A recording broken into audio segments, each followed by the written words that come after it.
Diyos at muli po sa umagang ito ay nagkasama-sama tayo sa ating pong pagsamba sa ating Diyos na buhay. Nung nakarang linggo po ay naroon po kami sa Bulacan. Ang service po ron ay alas 6 ng umaga at isa alas 9. Kaya maagang gising. Kaya muli po ang Diyos sa kanyang kabutihan at sa umagang ito ay inisip ko po yung ating pagbubulay-bulayan sapagkat dumarating na naman yung pag-alaala sa mahal na araw at alam naman natin na isang tradisyon na kapag ganito ay inaalala ang tinatawag na pagpasok ng ating Panginoon Kristo o yung matutumpay na pagpasok ng ating Panginoon Jesus doon sa Jerusalem. Maraming bagay po na nangyari doon, pero isang bagay yung nakita ko po doon, yung pagtangis ng ating Panginoon Jesus. Pagkatapos niya pumasok, pagkatapos na magsigawan ang mga tao, tumangis ang ating Panginoon Kristo sapagkat nakita niya yung mangyayari doon sa Jerusalem. Na kung saan dahil sa katigasan ng puso ng tao ay darating ang kaparusahan. Kaya naman sa umagang ito, ang naisip ko po na ating pong pagbulay-bulayan ay mula po roon sa Mateo chapter 9 verse 36 hanggang 38. Actually, ito rin po yung talatang ginamit ko sa Bulacan. Pero iba yung sermon. No? Kasi yung sermon po sa Bulacan ay multitudes imitating the heart of Christ. Pero ngayon, ang ating naman pong titignan ay a passion for souls. Sapagkat naniniwala ako na ito yung dahilan ng pagpasok ng ating Panginoon Kristo doon sa Jerusalem. At ito yung dahilan, kaya siya nagkatawang tao, sapagkat nandoon yung kanyang pagnanais na ang bawat maligaw ay makasumpo ng kaligtasan. Hanggang doon sa kanyang kamatayan sa krus ng Kalbaryo. Tayo muna po ay tumayo at aking pong babasahin ang ating pong talata sa Mateo chapter 9. Simulan po sa verse 35. Sabi po rito, nilibot ni Jesus ang mga bayan at nayon at nagturo sa mga sinagoga. Pinangaral niya ang mabuting balita tungkol sa paghahari ng Diyos at pinagaling ang mga may sakit at man ang kanilang karamdaman.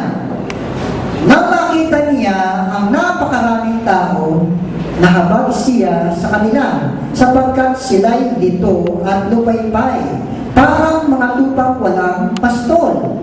Kaya't sinabi niya sa kanyang mga lagad, sagana ang aanihin, ngunit kakaunti ang mga ani. Idalangin ninyo sa may-ari ng anihin na magpadala siya ng mga manggagawa sa kanyang aanihin. Pinagpala po tayo ng Diyos sa ating pagkabasa at pagkalim na tayo po salita. Sumandali po tayo manalangin. Nama sa umagang ito, sa iyo po namin itataas ang aming pong pagsamba po sa iyo. Manapati mo po na maging karapat-dapat ang aming pagsamba. At naway manapati mo po, O Diyos, na gamitin ang iyong abang lingkod sa paghahayag na iyong salita. Ito po ang kahisama dalangin sa pangalan po ng aming Panginoon Jesus. Amen. Makupo na po tayo.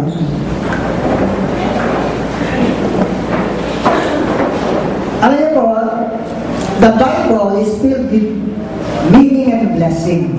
No? Gayun pa man, nakita po natin na sa bawat pahina ng Biblia ay tunay na naroon ang pagtangis din naman para sa mga naliligaw. At ito po yung naisip ng Diyos.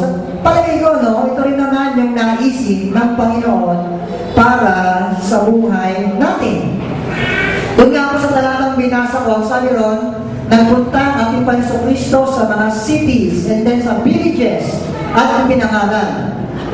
Alam niyo po, pinapakita lang po doon na lahat pinuntahan ng ating Panginoon Kristo. syudad man niya, nayon man niya, lahat ng sulong pinuntahan niya, wala siyang pinagpaliban sapagkat alam niya ng lahat ng tao ay nangangailangan ng kaligtasan.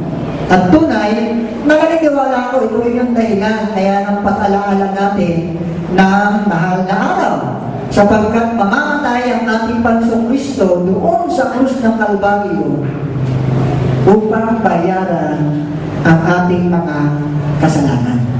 At yun ay para sa kailigtas ng bawat mananampalataya sa ating Panginoong Jesus. At tunay nga po na yan ang ating titignan sa umagang ito. Alam niyo po, nung inibot ng ating Panginoong Kristo ang kanyang paningin, nakita niya ang mga tao helpless, nakita niya ang mga tao hopeless, nakita niya yung mga tao maraming kabigatan, maraming sakit na kung saan naroon sa kanila. At tunay na ito yung bagay na kailangan din natin makita. Taon-taon, sineselebrate yung pagpasok o sabi nga sa kanila ay palaspas, no?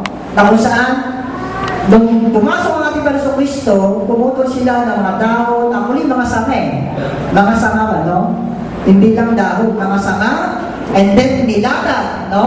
Yung mga damit parang carpet na kung saan nilakaran ng ating Panginoong Yesus na nakasakay doon sa asno habang nagsisigawan ng papuri sa Diyos.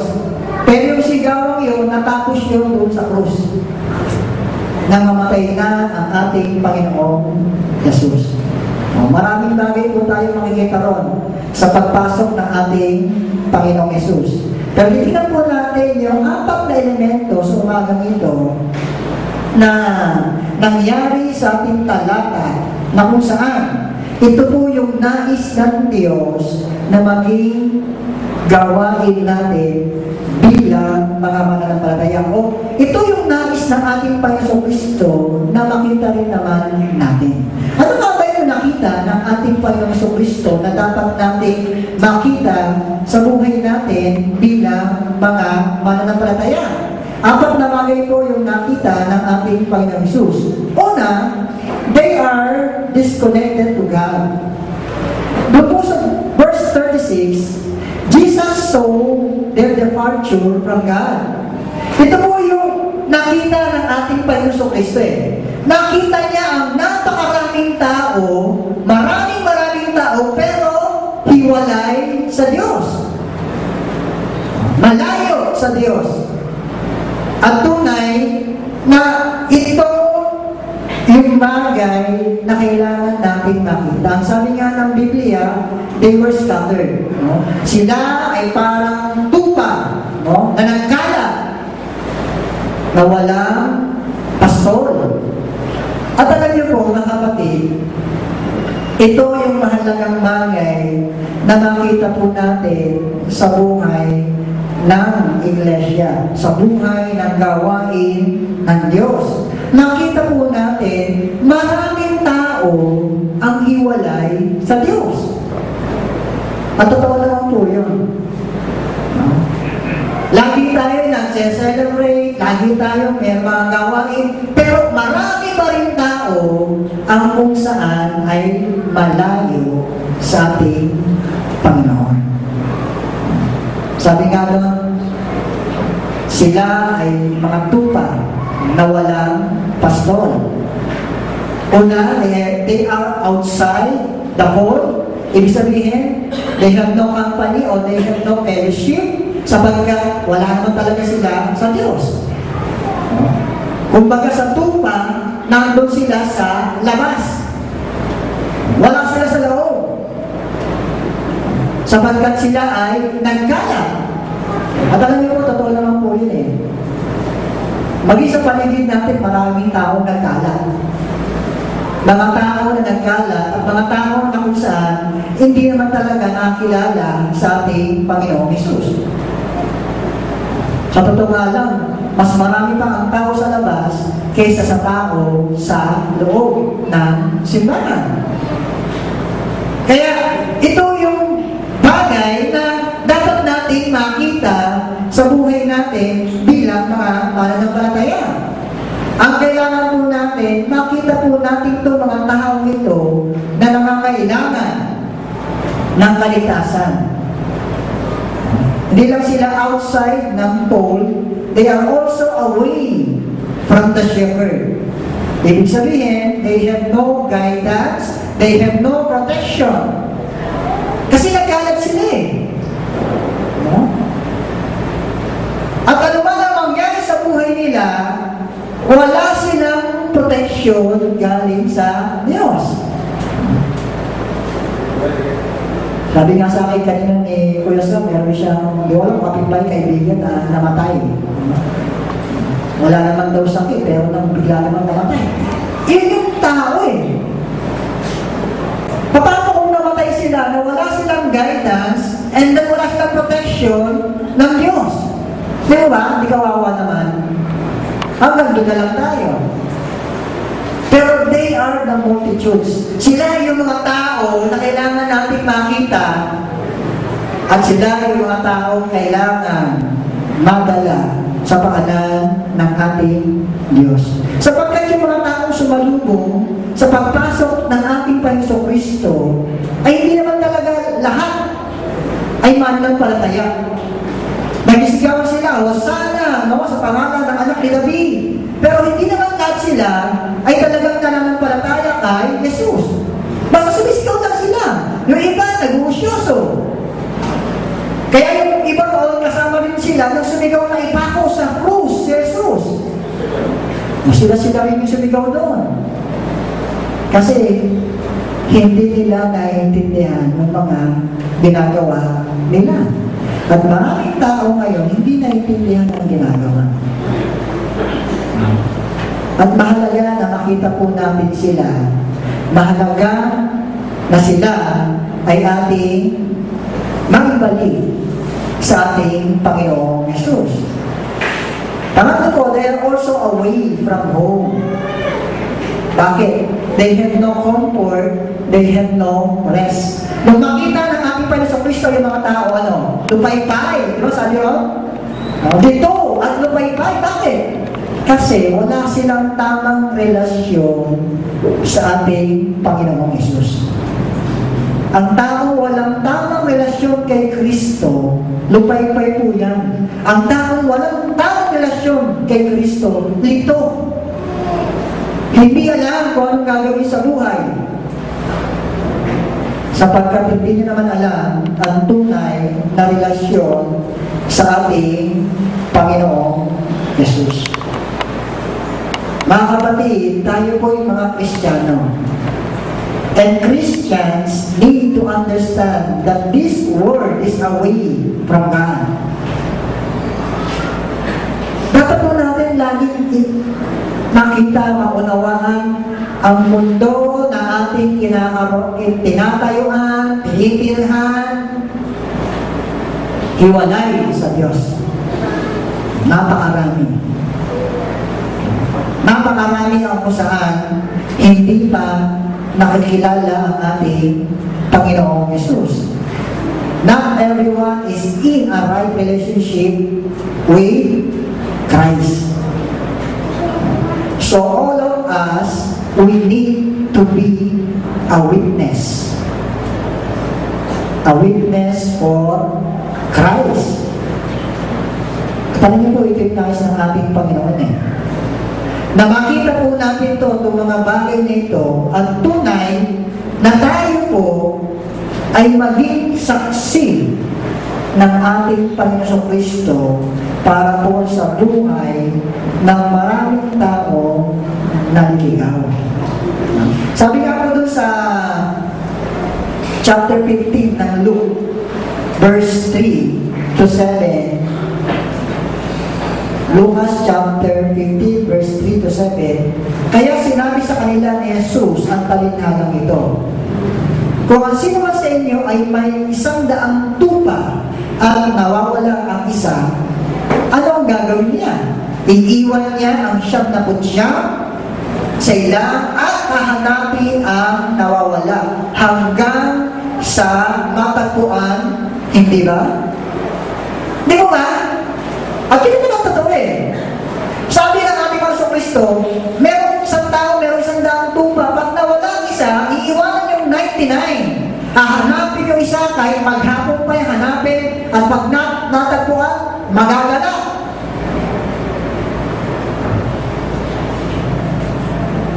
Kaya lang, isa ayaw mo na isa, meron man tayo 99 eh. Bayaw mo na nawawalang isa. Pero hindi gano'n eh. Ang sabi ng aming Kristo, mahalaga yung nawawala. At ito naman po ang totoo. Katulad ng sinabi ng ating Kristo, napakito ako para hanapin at iligtas sa mga lihaw. Ang sabi niya, ang nangangailangan ng panggagamot ay may mga sakit. Hindi yung mga magaling. Ano po yung dapat nating makita sa buhay natin? Kung paano po nakita ng ating Kristo ang maraming taong ito, ang mga taong ito na hiwalay sa Diyos, dapat din natin silang nakita. Alam niyo po, doon sa Good Samaritan, di ba mayroon 3 klase ng tao ron? Na dumaan doon sa binugbog, yung isa, yung Pariseyo. Tama? Ito yung tao walang pakailan, no? Ano pakailan mo dyan? Ano lang siya? Yung isa naman, yung Levita. Ito naman yung taong iwas pusoy. Iwas pusoy, no? Na, teka mo na, ayaw madamay dyan, no? Pero nandun yung Samaritano. Yung Samaritano na tumuno. Alam niyo po, pwede rin tayo maging ganun. Sa pagtingin po natin sa maraming tao, sino ba tayo? Tayo ba yung walang pakailan o tayo yung meron pakailan para sa kanila? Tayo ba yung bayaman na nga yan, no? Matigas ang ulo niyan. Mapunta sa impyerno. O tayo yung nagmamalasakit para sa ating kapwa, katulad ng pagmamalasakit ng ating Panginoong Jesus. Pangalawa, na nakita ng ating Panginoong Kristo, they are incapable to save themselves. Tara mo ba? Sabi ko ng ating Panginoong Kristo, sila ay lito, lupaypay, ligaw, mga tutang, walang pastol. Jesus saw their depravity in sin. Ibig sabihin, etong mga tao ito, walang kakayanan para iligtas ang kanilang sarili dahil sa kasalanan. At yun naman ang totoo. Wala naman tayo talagang kakayanan iligtas kundi sa biyaya ng Diyos na iligtas tayo sa pamagitan ng pananampalataya sa ating Panginoong Yesus. Alam niyo po, ito po yung nakita ng ating Panginoong Kristo. Sila ay mga tao na kung saan nangangailangan ng kaligtasan. Bakit po ba? Una, they were blind because of sin. Tama po ba? People away from God are blinded by sin. At totoo po yan eh. Misa kahit ipangaral mo ang salita ng Diyos, talagang minsan, andun pa rin yung katigasan. Sapagkat maraming tao ang binulag na talaga ng kasalanan. Maraming tao ang away na sa kasalanan. At nandiyan lang po yan sa paligid. Kung nakakalungkot niya, kung tayo mismo narito sa Diyos, bulag pa rin tayo sa kasalanan. Di po ba? Kasi ito yung mga tao no? Bulag sa kasalanan. Kasi nga, katulad ng sinasabi ko, ang tao sa panahon natin hindi sumusunod sa tuntunin ng Biblia, kundi sumusunod sa tuntunin ng mundo. At yun yung katotohanan. Nabubulag ang tao sapagkat narito lumalakad sa tuntunin ng sanlibutan. Ano ba sinasabi ng sanlibutan? Okay lang ang ganito, okay lang ang ganyan. Sasabihin na sa libutan, okay lang ganito. Huwag lang sobra. Di ba? Maraming bagay ang nagiging tama. Habang tumatagal ang panahon. Hindi ba napansin? Maraming mali nung unang, mali naman talaga eh, maraming mali na habang tumatagal ang panahon, parang tama na.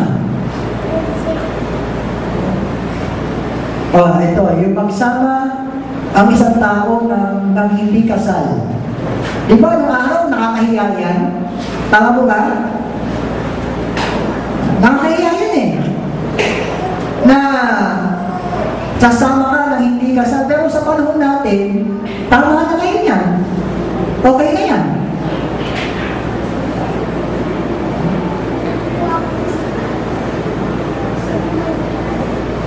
Dati kapag ang isang tao pumatol sa may asawa, nakakahiya. Pero ngayon, parang hindi na nakakahiya. Di ba ba? Parang okay lang. Minsan nga, kahit sabihin mo may mga babae, minsan kahit alam na may asawa yung lalaki, sumasama pa rin. Di ba ba? Kasi, ang tingin nila ngayon yan, tama na, hindi na mali. Pero ano ba ang prinsipyo ng Biblia? Ano ba sinasabi ng Biblia? Sabi ng Biblia, mali yun. Ano sabi ng mundo? Tama yan. Saan kayo pupunta? Bulag ang tao dahil sa kasalanan. At tunay na yan ang nangyayari. Tama ang sabi ng Biblia. Ang mga tao na wala sa Diyos ay binubulag ng kaaway. At totoo po yun. Nabubulag tayo dahil sa kasalanan. At yan ang kalalagayan ng tao eh. At huwag mo natin gayahin yun. Kristiyano mo tayo eh. Kung nabulag ang sanlibutan sa kasalanan, dapat tayo mga Kristiyano hindi mabulag sa katotohanan. Nakakahiya naman kung tayo pang Kristiyano. Gagawa naman kayo ng bagay. Hindi lang sila bulag. They were also dead because of sin. Ang taong hiwalay sa Diyos, patay. At yun yung sinasabi ng Efeso chapter 2. Efeso chapter 2 verse 1 hanggang 3. Tingnan natin. Sabi niya, nung una'y nakapatay kayo dahil sa inyong pagsuway at mga kasalanan. Sinunod ninyo ang masamang takbo ng sanlibutan ito at napailalim kayo sa prinsipe ng kasamaan, ang espiritong naghahari sa mga taong suwain. Hindi, no? Sabi ni Pablo, ang naghahari sa mga taong suwain, prinsipe ng kasamaan. Kayo patay. At yun ang dapat nating makita. Ang mga taong ito, bulag, ang mga taong ito, patay, kaya wala silang kakayanan para lumapit sa Diyos. Sino pa mag-aakay sa kanila? Hindi pwedeng akayin ng bulag ang kapwa bulag. Ngayon, kung tayo na nagsasabing nakakita na, katulad ni Bartimeo, diba, sabi ni Bartimeo, dati akong bulag, pero ngayon, nakakita na. Ganun po tayo eh. Nung makilala natin ang Panginoong Kristo, hindi na tayo bulag. Kaya pwede na tayong mag-akay ng bulag. Ay, pag nakakita ko kayo ng mga tao na wala sa Diyos, akayin naman natin. Lagi inaalala yun. Taon-taon, inaalala mga tayo ni Kristo, pero bali wala eh. Ang kailangan po natin, akayin po natin sila. Nakita natin yung pangailangan ng kaligtasan na nagmumula sa ating Diyos. Sapagkat tunay na ito ang kailangan ng bawat tao. Huwag natin sabihin na, meron naman mag-share dyan ng iba eh. Tayo na mag-share. Para sila makakilala sa Diyos. Pangatlo, they are destined for destruction. Diba? Yan ang nakita ng ating Panginoong Kristo. Kaya siya nagkaroon ng compassion tungkol sa maraming tao because Jesus saw their destiny in hell. Tayo, ang yamang-yamang natin eh. Kristyano mo, sa langit ako pupunta. Ikaw sa impyerno ka. Di ka ba tawa sa tao pupunta sa impyerno? Di mo ba? Kung talagang pupunta sa impyerno, yung kapitbahay natin, maawa ka naman sa kanya. Mahabag ka. Dahil pupunta siya sa impyerno. At tunay na hindi niya alam ang kanyang kahinatnan. Tanda natin, apart from God, people will go to hell. At yan ang maliwanag na sinasabi ng Biblia. Pag wala ka kay Kristo, pag wala kang tamang relasyon kay Jesus, pag wala kang tamang pananampalataya, at hindi ka naligtas sa biyaya ng Diyos, hiwalay ka sa Kanya. At ang pupuntahan mo, hindi damit. Impyerno. Diba, yung lalaking mayaman, lumapit kay Jesus, sabi niya, Lord, paano ba ako nagkakaroon ng buhay ng hanggan? Sabi ng ating Kristo, ganito gawin mo, nagpapatay, huwag ka magnanakaw, ganyan. Ang yabang ng lalaki, sabi niya, Lord, mula ba pagkabata, nagawa ko na yan. Yan ba, ano? Kala mo, totoo eh. Sabi niya, lahat nagawa ko na. O sabi niya, Jesus, sige, kung nagawa mo yan, ibenta mo lang ang kayamanan mo, pamigay mo sa mahihirap. Hindi niya nagawa. At lululo siya na umalis. Alam niyo po, ito totoo eh, maraming tao. Minsan, ang yayabang, kala mo, talagang ligtas eh. Pero ang totoo, hiwalay sa Diyos. Kaya tayo dapat mabuksan ang ating paningin, makita natin ang mga tao ito. At ang problema, anong problema? Their immune Christians will cause them to go to hell. Tama po ba? Pag ang Kristiyano, pipit-bingi, patay na tayo dyan. Ano nangyayari? Di ba ba? Pag tayo naging pipit-bingi ng mga Kristiyano, tayo pa magiging dahilan para mapunta sa impyerno ang kapwa natin. Bakit? Wala tayong sinabi. Wala tayong ginawa. Eh, ang sabi ng Biblia, ang pananampalataya ay nagsisimula sa pakikinig. At paano sila makakapakinig? Makakapakinig sila kapag merong nagsalita. Meron nagsabi, ikaw, alam mo bang mali ang ginagawa mo? Ikaw, alam mo bang kasalanan ang ginagawa mo? At sa impyerno ka pupunta. At kailangan mo si Jesus bilang Panginoon at tagapagligtas. Doon nagsisimula yun. Pero kung tayo'y magbibigay-bigihan, kung tayo'y magiging pipi ng mga Kristiyano, kawawa naman ang mga tao sa paligid natin. Sigawan silang sigawan, maraming inaalagang tradisyon, pero ano naman ang ginagawa natin para sila ay matulungan.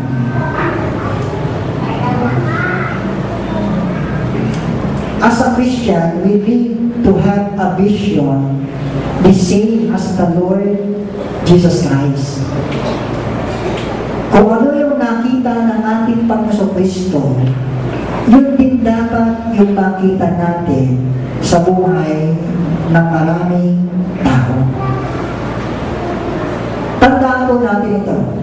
Even the people in hell are concerned about the lost. Diba? Pag binasa niyo yung Luke chapter 16, verse 27 hanggang 31, ito yung kwento kay Lazaro and then mayaman. Ha? Napunta sa impyerno yung mayaman, sa apoy, sa Hades, si Lazaro doon sa Abraham's bosom. Sabi ng mayaman, ano Abraham? Papalakin mo si Lazaro. Kasi meron akong 3 kapatid. Isipin mo yun, kahit yung mga taong nasa impyerno, naalala nila yung mga taong pupunta sa impyerno. Tayo.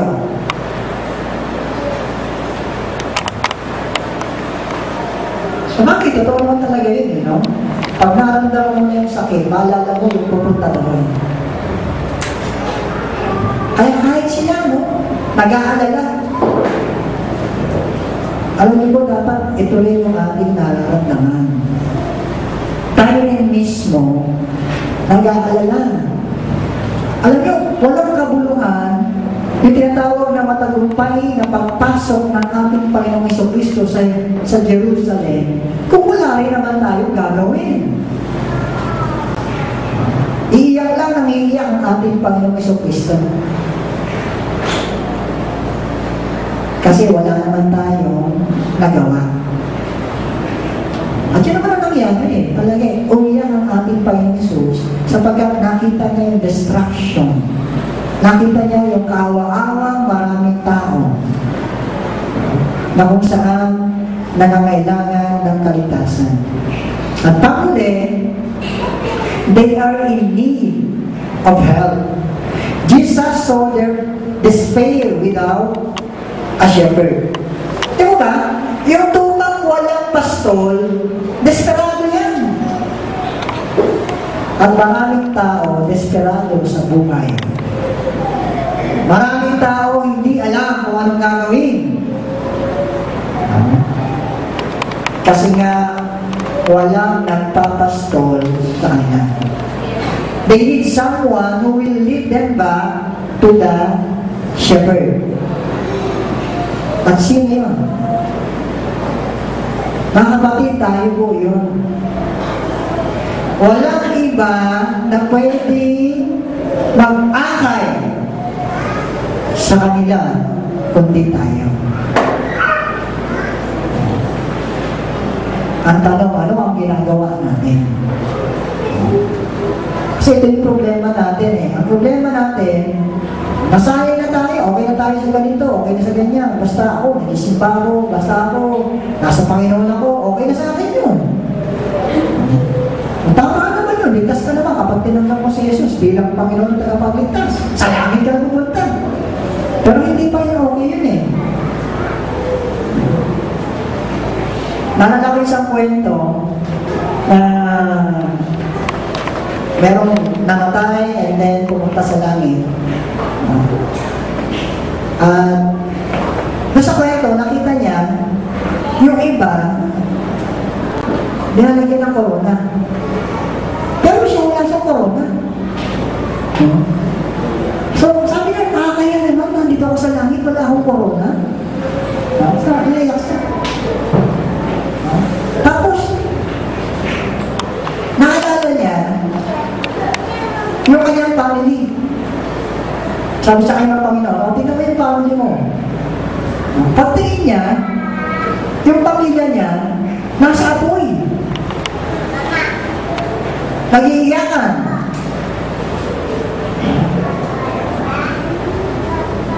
At hiyang-hiya siya sa Panginoon.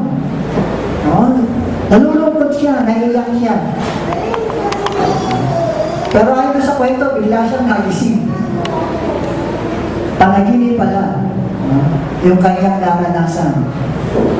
At simula doon sa panaginip niya ngayon, ito yung nagtulak sa kanya para gumawa para sa Panginoon. Mga kapatid, hindi na natin kailangan hintayin ang huli. Ngayon pa lang, kailangan na natin gumawa. Bakit? They need someone who will pray for them. Sabi nga ng ating Panginoon Kristo, mag-pray kayo, manalangin kayo, nang magpadala ng manggagawa para dun sa aanihin. Maraming aanihin, dapat tayong manalangin, dapat tayo gumawa. Sa Friday, magkakaroon naman tayo ng gawain, alalahanin naman natin yung mahal na araw. Alam niyo, okay lang naman po yung alalahanin natin. Pero ang pinakamaganda, nagagawa po natin yung mga bagay na dapat gawin. Ano ba yung gusto ng ating Panginoon Kristo kaya sa natapos sa krus? Ano ba yung kanyang layunin kaya sa pumasok doon sa Jerusalem?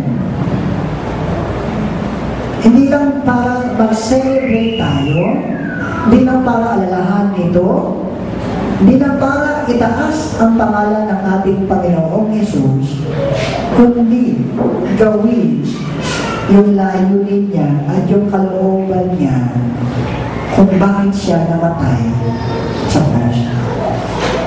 At mahalagang bagay po yan sa buhay natin. So marami po tao sa paligid natin. And they are the multitudes na pwede natin akayin sa Panginoon. Meron po tatlong challenge para sa atin sa umagang ito. Ano yung tatlong challenge? Si Jesus sent His disciples to make difference. Sinugo ng ating Panginoon Kristo ang mga alagad para magpakita sila ng kakaibang bagay at mag-akay ng kaluluwa. Ano na yung challenge sa atin sa umagang ito? Number one, we should visualize. Anong ibig sabihin? We should see the harvest. Imulat po natin ang ating mata. Yun ang challenge sa atin eh. Huwag tayong magbulag-bulagan. Marami po ang tao wala pa sa Diyos. Recognize that not everyone is saved and millions are poised on the edge of everlasting damnation. We also need to see that the harvest is just waiting to be gleaned. We will never reap until we first enter the field. Visualize, mga kapatid. Tingnan lang natin yung aanihin. Pangalawa, agonize.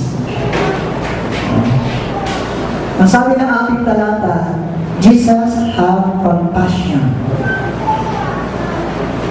At palagay ko, ito rin yung kailangan natin. We should have compassion sa mga taong naliligaw.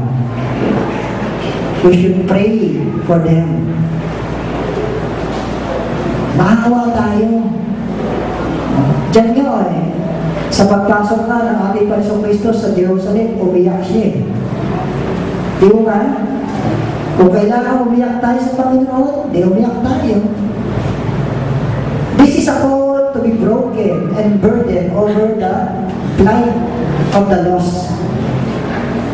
There are few broken hearts over the lost in our day. We need to attack hell on their behalf, constantly praying for them and seeking the Lord for the souls of sinners. Agonize, talagang maawa tayo, umari nga lang, umiyak tayo sa Diyos para sa mga taong ito. Dahil kaawa-awa ang mga taong ito. And last, evangelize.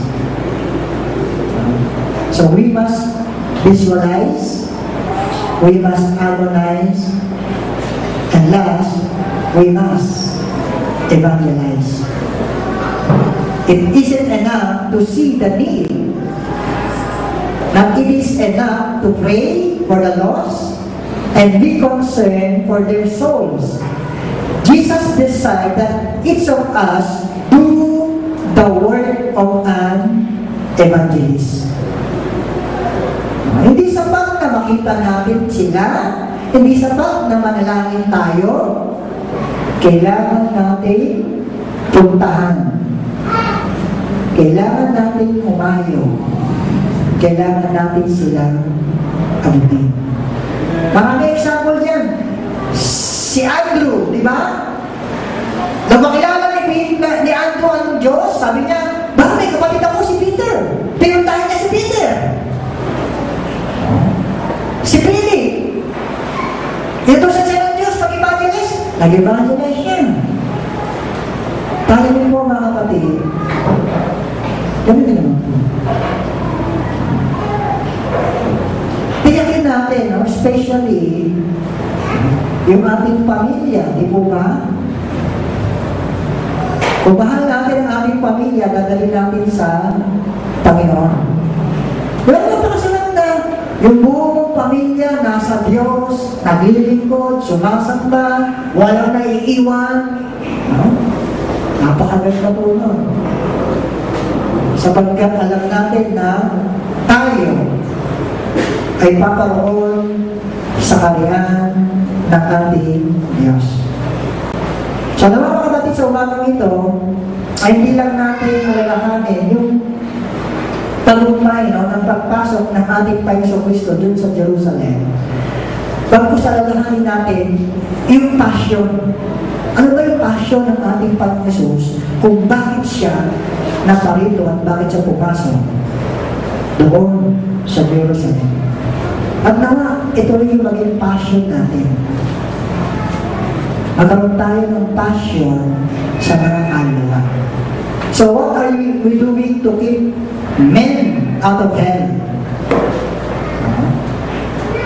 God's plan is that His people bear the good news to the dying planet. Our job is the greatest the world has ever known. If we can reach but one for God, then we have outer eternity for someone and gain the smile of God for ourselves. So, gumawa. Ayan. Kung ating Panginoong Kristo pumasok, gumawa. Ganun din naman tayo. Ano kaya napaganda ko na sinasabi ito sa awit 126?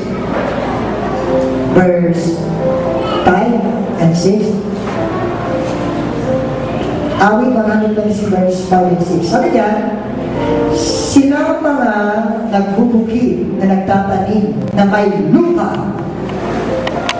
Bayaan mo na ang pag-aning masaya natutuwa. Yaong mga nagsihayong dalay binhi nanarangis ay naawit na may dalay ani pagbalik.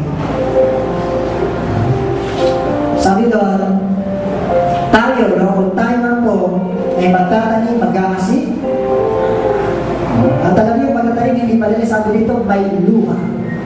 Agonize niya, no? May hirap. Kasi hindi problema po natin minsan, eh. Parang hirap. Natagal. Akayin mo, matigas sa ulo, talaga mahirap yun. Di ba? Pero, huwag natin tigilan. Kasi, pag tumigil tayo, kawawa naman ang mga tao. So, tayo may pananalangin, mga kapatid, sa umagang ito. At isipin po natin yung mga tao sa paligid natin. Una, isipin po natin yung family po natin. Yung pamilya po ba natin nasa Panginoon na? Pangalawa, isipin po natin yung mga kaibigan natin, yung mga paligid po natin, sila po ba'y nasa Panginoon natin? At pangatlo, isipin po natin na maraming tao sa paligid natin. Sige po tayo po ito mga panalangin. Isipin po natin ang mga taong ito. At naman, Katulad ng ating mensahe, makita po natin ang bagay nito at gamitin tayo ng Diyos para po sa kanila. Manalangin po tayo. Ama, nagpapasalamat po kami sapagkat meron po kami pagkakataon upang alalahanin ang ginawa ng aming Panginoong Hesus doon po sa krus ng Kalbaryo. At ito nga pong linggong ito, inaalala po namin yung matagumpay na pagpasok sa Jerusalem. Kaya pa man, alam po namin na sa lahat ng bagay na ito, ang nais mo ay magkaroon po kami ng passion. Magkaroon po kami ng habag, ng awa sa mga taong maliligaw. Ama, tulungan po kami. Nilalangin po namin kung meron pa po kami mga membro ng aming pamilya na hindi pa po nakakilala po sa iyo. Lord, kahabagan po sila, tulungan po kami na talagang maakay po namin sila sa iyo. Masyarap po namin kahit po matigas ang ulo po nila, tulungan po kami maging matyaga. Bigyan po kami ng kalakasan, bigyan po kami ng karupungan.